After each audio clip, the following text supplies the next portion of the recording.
Can't wait to take on Kratos' role again in the next game whenever it comes out, which will be very soon. So on PC, we had a difficult challenge trying to put all of these wonderful games into a top 25. And you know, we had to narrow it down from a really large list of great games, and we did that by figuring out, you know, what kind of influence these games had, you know, how good they are, but also how fun they are still today, and that helped us narrow it down a bit. And we also had to choose to only include one game from each series, so, you know, some of the more popular ones wouldn't just kind of pervade the entire list. So, you know, we narrowed it down to some really important ones like Fallout and Rome Total War and Civilization 4 and XCOM. And, you know, we just came down to the fact that XCOM, you know, still stands head and shoulders above most of the other games that are on the list, and it's brilliant.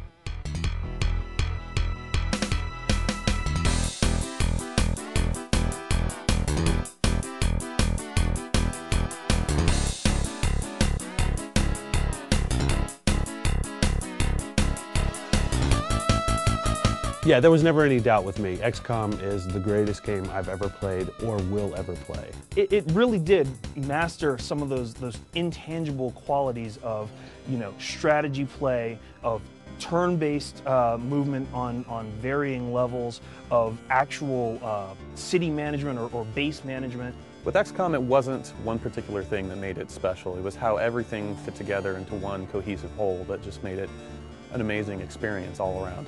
You had base management, you know, you had the whole spreadsheet kind of tycoon aspect of the game that you liked.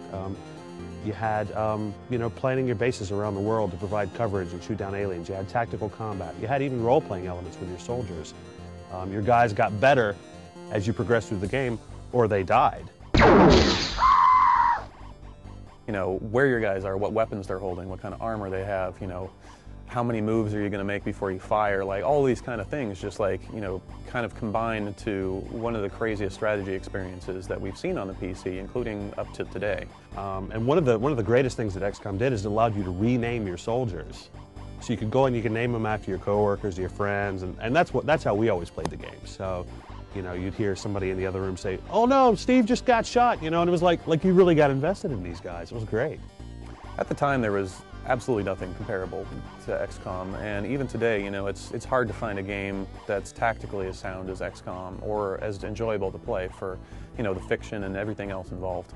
Well, I mean, you still hear XCOM talked about today as just sort of one of those games that was just sort of one of a kind in that it just had like two different tiers of gameplay, and it just really made for one of those unique experiences that you actually don't see that much anymore. Which is why I think it's an important game. I mean, it's one of those games that nobody's really done it, you know, again since then. I mean, there's sort of been like spin-offs and things like that, and you know, but XCOM still, you know, nobody's really done the same thing and surpassed it. You can say like some, you know, people have beaten Doom. You know, Doom was long ago, but you know, XCOM still stands on its own, and you know that's why that's on that list. I don't care who you are. I don't care what kind of game you like to play. If you haven't played this game, you have to track it down in a bargain bin. I mean, this is one of the classics of strategy gaming.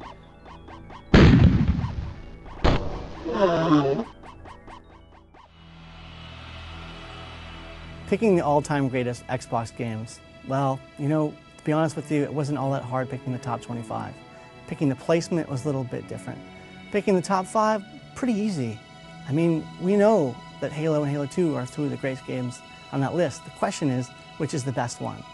So we went with our top 5 in descending order. We went with Jade Empire, Knights of the Old Republic, Tom Clancy's Splinter Cell Chaos Theory, Halo 2, and the greatest game on the Xbox, which was at the launch title, Halo 1.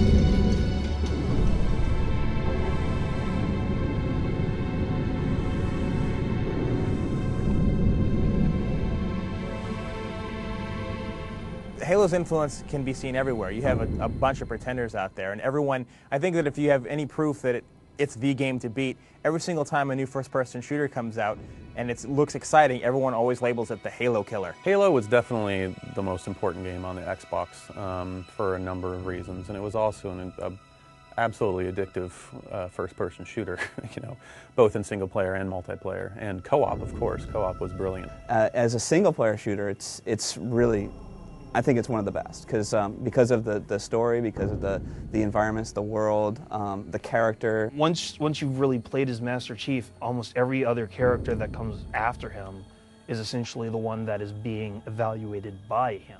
I really like the atmosphere and style of the game also. I think the aliens, the ships, the weapons, everything was really great. It's sort of a unique kind of stylized take on the science fiction experience. As to what kind of game it was very well balanced, very smart, and it looked great. It even looks good today. It may not be next-gen level, but it's still something you can put up against current-gen games of, you know, that have been 5-6 years old. It still holds up. Not only did it have great graphics, but in a first-person shooter, you were actually perfectly using vehicles.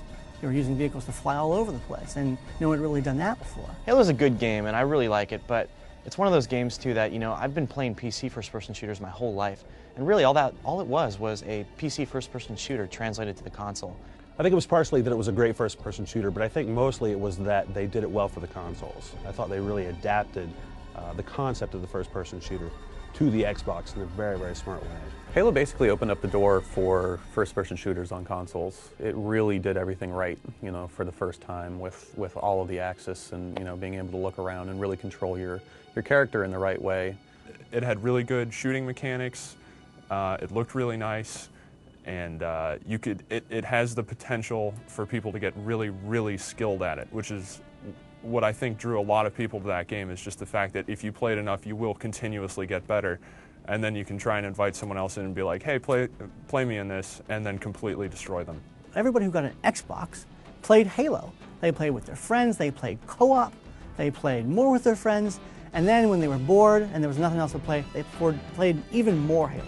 So it was the game to have on Xbox because it covered all the bases.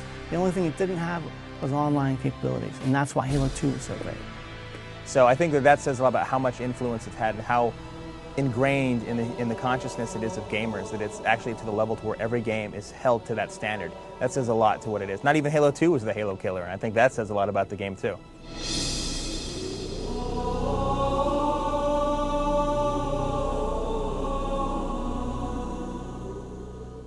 That's a look at our top choices. Do you feel the same way? Then send us your emails to weekly@ign.com, and we'll see you guys next time.